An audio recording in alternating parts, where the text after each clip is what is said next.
Hello everyone, welcome back to Bit Learning.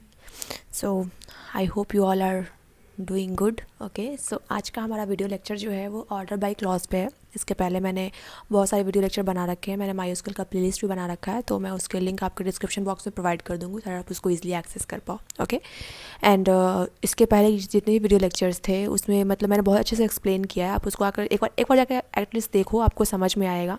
ठीक है, सो आज का हमारा टॉपिक है ऑर्डर बाय क्लॉज. तो इसको मैं एक्सप्लेन करूँगी. आपका यहाँ पे थ्योरेटिकल पार्ट है वो एक्सप्लेन करूँगी, एंड इसके बाद मैं इसको माईस्क्यूएल वर्कबेंच पे इसको एक्सप्लेन भी करूँगी. इसको एग्जीक्यूट करके दिखाऊंगी कि ये कैसे काम कर रहा है. ठीक है, तो आपका यहाँ पे theory as well as practical दोनों यहाँ पे मैं इसी वीडियो लेक्चर में कर दूँगी. एंड डोंट वरी, मैं वीडियो लेक्चर ज़्यादा लंबा लेंदी नहीं करूँगी. सो आई होप को आपको बस बेसिक कंसेप्ट समझना है, क्योंकि ऑर्डर बाय क्लॉज बहुत ही बेसिक सा है, अरेंज करना असेंडिंग या डिसेंडिंग ऑर्डर में. तो ठीक है, ये आपको मैं बस यही एक्सप्लेन करने वाली हूँ इस वीडियो में. एंड जिन लोगों ने चैनल को सब्सक्राइब नहीं किया तो प्लीज़ मैं रिक्वेस्ट कर रही हूँ आप सब्सक्राइब कर दो. अगर आपको थोड़ा सा भी कुछ भी बेहतर कंटेंट मिलता है तो आप मेरे से, तो आप इसको सब्सक्राइब करो, शेयर करो, तो थोड़ा मेरा भी मोरल बूस्ट हो. मुझे भी बहुत सारा मेहनत लगता है इस वीडियोस को बनाने में, एडिट करने में, रेंडर करने में, देन इसको अपलोड करने में, अपलोडिंग के बाद भी एडिटिंग लगता है. तो ठीक है, वो सारा मुझे इतना करना पड़ता है. तो थोड़ा सा बस आपसे सपोर्ट चाहिए, उतना मैं उम्मीद कर सकती हूँ कि आप करोगे. ओके, एंड आपके पास कोई फीडबैक भी है, पॉजिटिव नेगेटिव कुछ भी इंप्रूवमेंट पॉइंट है जो मैं कर सकती हूँ, तो आप प्लीज़ मुझे उसको भी कमेंट में बताना. एंड कोई डाउट्स भी हैं आपके, वो भी आप मुझे कमेंट करो, तो मैं उसको भी आपको रेक्टिफाई कर सकूँ. ओके, ठीक है, मैंने बहुत ही लेक्चर दे दिया है इस पर. अब हम लोग मूव करते हैं अपने टॉपिक की तरफ. तो हमारा टॉपिक है आज का ऑर्डर बाय क्लॉज. ठीक है, इस ऑर्डर बाय में क्या होता है कि जब हम इसको यूज़ करते हैं तो हमें जो रिजल्ट्स मिलता है वो आइदर असेंडिंग या डिसेंडिंग ऑर्डर में मिलता है. जब भी हम ऑर्डर बाय क्लॉज को माईस्क्यूएल में यूज़ करते हैं कोई भी डेटा को फेच करने के लिए, और इस यूज़ कर रहे हैं ऑर्डर बाय क्लॉज को आइदर असेंडिंग या डिसेंडिंग ऑर्डर में, तो डेटा क्या हमें मिलेगा, आइदर असेंडिंग में मिलेगा या डिसेंडिंग ऑर्डर में मिलेगा. एंड बाय डिफ़ॉल्ट जो हमारा डेटाबेस का जो सेटिंग है उसमें बाय डिफ़ॉल्ट जो है वो क्या है, असेंडिंग ऑर्डर सेट है. ठीक है, अगर आपने कोई भी वहाँ पे असेंडिंग या डिसेंडिंग मेंशन नहीं कर रखा है तो बाय डिफ़ॉल्ट आपका डेटा क्या होगा, असेंडिंग ऑर्डर में ही आएगा. ठीक है, तो आई होप आपको ये समझ में आएगा कि माईस्क्यूएल में डेटा क्या होगा, असेंडिंग ऑर्डर में आएगा. एंड हमें डेटा फिल्टर करना है बेस्ड ऑन हमारा जो वैल्यू है कि वो असेंडिंग में चाहिए हमें या डिसेंडिंग में चाहिए. इसके लिए हमें डेटा फेच करना होगा, तो हम ये ऑर्डर बाय क्लॉज यूज़ करते हैं. ठीक है, तो ये रहा इसका सिंटेक्स. आप सिलेक्ट मल्टीपल कॉलम्स भी कर सकते हैं, स्टार भी कर सकते हैं टेबल से, और ऑर्डर बाय जिस कॉलम पे आपको ऑर्डर बाय लगाना है. ओके, ठीक है, तो जिस कॉलम पे आपको ऑर्डर बाय लगाना है, एंड उसके बाद अगर आपने AC डाला तो ये आपका असेंडिंग में आएगा, और आपने नहीं भी लिखा तो बाय डिफ़ॉल्ट ये असेंडिंग मिलेगा. लेकिन अगर आपको डिसेंडिंग में पुट करना होगा तो आपको DESC जो कीवर्ड है ये आपको टाइप करना होगा, देन आपका डेटा क्या होगा, डिसेंडिंग में आएगा. ठीक है, तो यहाँ पे मैंने एक एग्जांपल ले रखा है, employ ID, name, salary and department ID को. इसको हम लोग असेंडिंग एंड डिसेंडिंग में अरेंज करके देखेंगे. ठीक है, तो मैं इसको यहाँ एक्सप्लेन करने से बेटर है कि मैं आपको वर्कबेंच में ही एक्सप्लेन करूँ. ठीक है, तो हम लोग मूव करते हैं अपने प्रैक्टिकल सेशन की तरफ. ओके, सो सी यहाँ पे मैंने ऑलरेडी कुछ करके रखा था. तो यहाँ पे सबसे पहले आपको मैं बताती हूँ कि जब भी आपको डेटाबेस में देखना है कि कितने सारे टेबल्स हैं हमारे डेटाबेस में, करंट डेटाबेस में, तो आप ऐसे 100 टेबल्स कमांड रन करना. आपको यहाँ पे जितने भी डेटाबेस में टेबल्स बने होंगे वो सारे आपको दिख जाएंगे. ठीक है, तो इस सेशन के लिए मैं क्या कर रही हूँ, इंप टेबल यूज़ कर रही हूँ.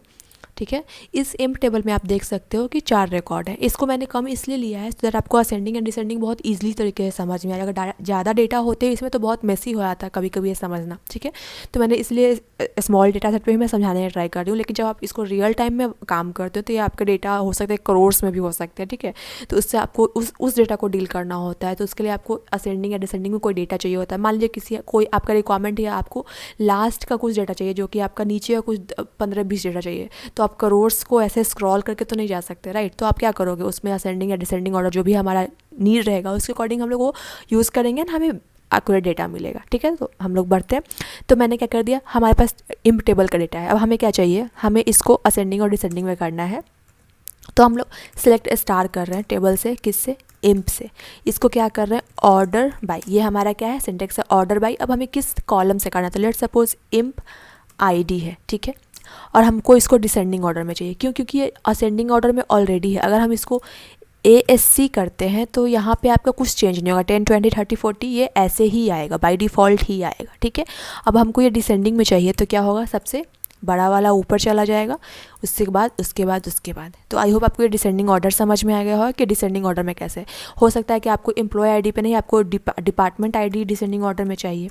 नीड हो सकता है, आपको किसी चीज़ का नीड हो सकता है, राइट। तो आपको ये दिख रहा होगा कि ये डिसेंडिंग ऑर्डर में कैसे है, पहले 9 आया, देन सेकंड भी आपका 9 है, देन 2, देन 1, सबसे हाईएस्ट ऊपर, सबसे लोवेस्ट नीचे। तो आपको, आई होप आपको ये समझ में आया होगा।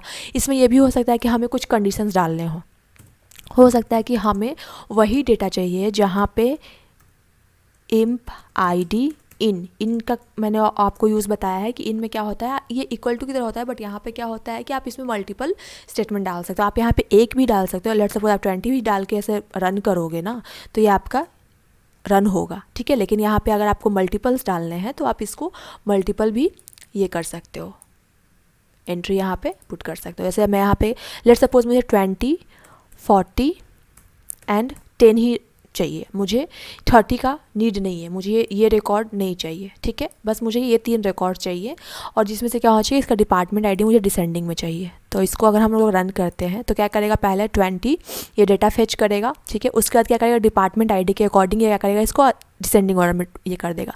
सबसे बड़ा क्या है आपका 9 है डिपार्टमेंट आईडी, तो इसका क्या किया, एम्प्लॉय आईडी सबसे पहले रखा। उसके बाद डिसेंडिंग ऑर्डर में क्या आता है 2, वो कौन सा है हमारा 40 है, ठीक है। उसके बाद क्या है हमारा 10 है। तो आई होप आपको ये समझ में आया होगा। ये भी हो सकता है कि आपको यहाँ पे ये हो गया, एंड इसके बाद आपको हो सकता है कि imp id आपको असेंडिंग में चाहिए, तो आप इसको ऐसे भी लिख सकते हो, यहाँ कॉमा दे करके, ठीक है। तो अगर ये यहाँ पे भले ही आपको ना समझ में आए, लेकिन जब इसको हम लोग लार्ज डेटा सेट पे रन करते हैं ना, तो ये सारी चीज़ें हमें बहुत बेनिफिशियल होती हैं। 3-4 डेटा सेट पे आपको लगेगा कि ऐसे क्या है, तो बहुत इजी है कर लेते, बट जब ये हमारे पास बेनिफिशियल तब होता है जब इसको हम लोग लार्ज डेटा सेट पे लैक्स ऑफ डेटा पे इसको इम्प्लीमेंट करते हैं, एंड वहाँ पे विद इन फ्यू सेकेंड्स आपको ये रिजल्ट्स देते हैं, देन वो सेटिस्फाइंग रहता है, ओके। वो दैट्स वॉट इट, उस टाइम पे आपको लगेगा कि I have done something amazing, okay. So I think आपको ये समझ में आ गया होगा असेंडिंग एंड डिसेंडिंग ऑर्डर का कंसेप्ट। यहाँ पे मैंने आपको ये भी दिखाया कि आपको एम्प्लॉय, यहाँ पे वेयर कंडीशंस भी आप पुट कर सकते हो। इसमें आपको ऑर्डर बाई, ग्रुप बाई, बहुत सारा चीज़ें जो मैं 1 बाई 1 एक्सप्लेन करूँगी। मुझे भी वीकेंड्स पे ही टाइम मिलता है, मैं वहीं पे वीडियोस बनाती हूँ। तो आई होप आप अपना ये सपोर्ट जो है वो देते रहो, तो मुझे और थोड़ा मोटिवेशन मिलता रहा ये वीडियोस बनाने का। आज के वीडियो लेक्चर में इतना ही था।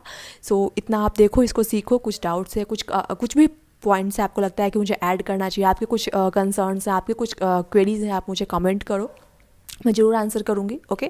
एंड यहाँ तक अगर आपने वीडियो को देखा है तो please subscribe, like and share, so that मुझे थोड़ा मोटिवेशन मिले। And thanks for watching, stay tuned with me, thank you.